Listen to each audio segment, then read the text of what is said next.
যানজট হইল বাংলাদেশের লাগি একটা বড় সমস্যা, যে সমস্যা এখনও কমেন না। যত দিন যাইল যেমন যানজট খালি বাড়ের, প্রত্যেকটা রাস্তায় রাস্তায় এখন যানজট, ব্রিজের সামনের যানজট।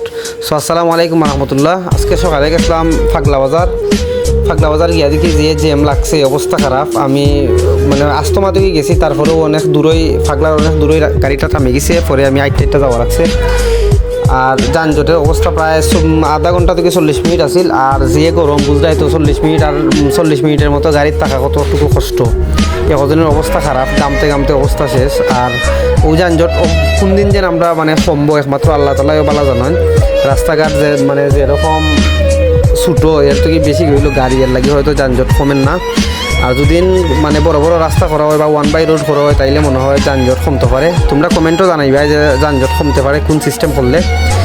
আর ঢাকা তো যানজটের অবস্থা খারাপ, আরও ঢাকা গেলে তো মানে অনেক সময় থাকা লাগে যানজটও। ও ফাগলা বাজারও যদি যানজট হয় তাইলে বুঝলাই তো প্রত্যেকটা বাজারে যানজটও। এখন যানজটের 1 নম্বর কারণ হয়তো ও রাস্তাঘাটও। আর ও রাস্তাঘাটের অসুবিধার কারণে অ্যাক্সিডেন্টও বেশি হয়। যানজটও অনেক সময় থাকা মানে গইল নিজের লোকে যুদ্ধ করা। আর ও যে গরম, অবস্থা খারাপ হয়ে যায় যানজটও থাকলে। আধা ঘন্টা 40 মিনিটের পরে তারপরে মানে যানজটটা একটু ছুটছে, আস্তে আস্তে গাড়ি মানে যাওয়া শুরু হয়েছে। ও পুলিশ ভাই ইয়া মানে লাইন দিয়ে হইয়া দিরা, গাড়ি একটা করে ছুটাইয়া দিরা, লাইন মানে খুব সুন্দর হইয়া গাড়িরে করা। আর যানজট অবসান হইব ইনশাল্লাহ একদিন, যে সময় মানে রাস্তাঘাট ঠিক হয়ে যাব, ওই সময় যানজটও ঠিক হয়ে যাব।